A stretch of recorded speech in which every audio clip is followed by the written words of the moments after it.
You are listening to Reels Movie Podcast. I am your host, Z. And before I get into this review, let me remind you to subscribe to the channel, hit that thumbs up button, leave a comment below, hit that bell for notifications, and you'll never miss a future episode.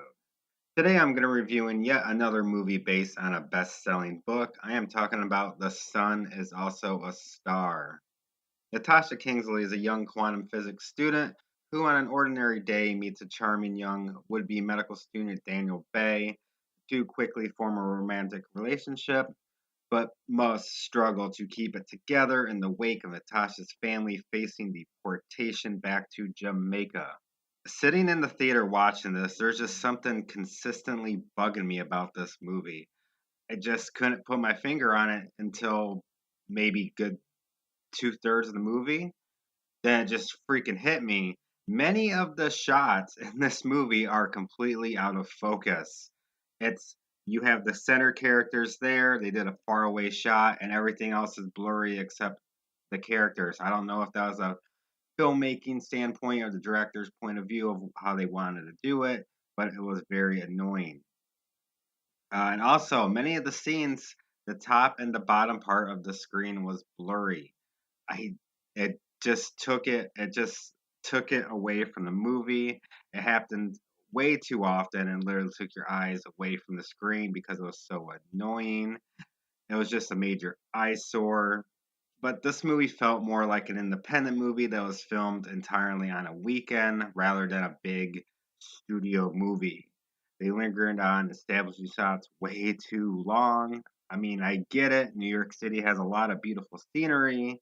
I've seen that in hundreds of other movies that took place in New York, but I don't need a panning shot of the Statue of Liberty for over a minute. There are just so many questions and issues with the filmmaking point of this movie that just annoys you. Then we get to our two main characters, Natasha and Daniel. These two were insanely cute together, and they showed a lot of chemistry when the two were together on screen. They're together roughly 75% of the movie, which I'm okay with. I was happy about. But what about the other 25%? Well, these characters on their own were dull and boring. How is that honestly possible? I seriously have no idea how I can not care about either one of these characters when they weren't with the other. Now, I know I'm probably going to butcher this name, but Yara Shahidi did a decent job as Natasha. She's trying to do everything possible to keep her family from being deported back to Jamaica. I don't know, but her family problems really did get put on the back burner while she was falling in love with Daniel. And the best acting out of pretty much anyone in this movie came from Charles Melton as Daniel. He oozed confidence when he was with Natasha. He had the look and the charm of a workable leading man in a romantic movie. These two worked very well together, but I seriously hated them when they were separate. The overall story seemed like a very rushed version of the movie Serendipity with John Cusack and Kate Beckinsale.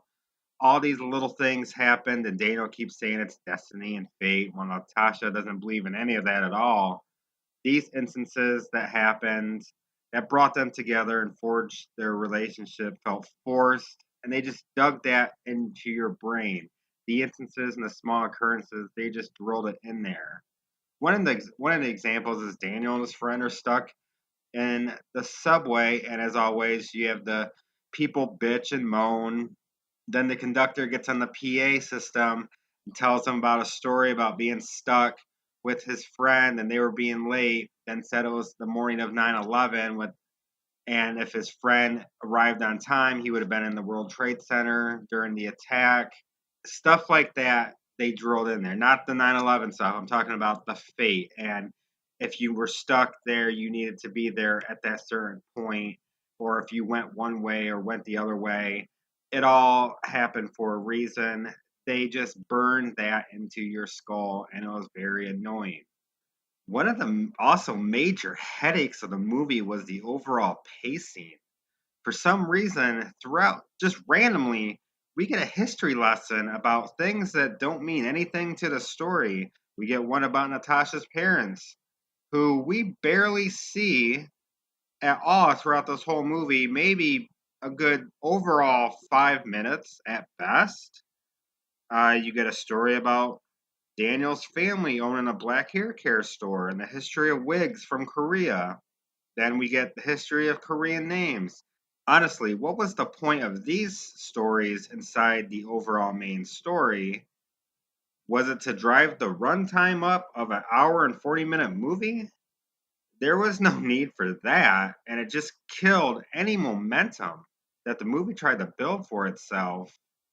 And then it just starts restarting it, and then it kills it again with another story. They had one good overall story, and they just sprinkled in this bullshit, and it just ruins everything. I am going to give The Sun Is Also a Star a D. Thank you for listening to this review of Reels Movie Podcast. Remember, hit that thumbs up button, leave a comment below, subscribe to the channel, hit that bell for notifications, and you're never going to miss any future episodes. I'll see you later.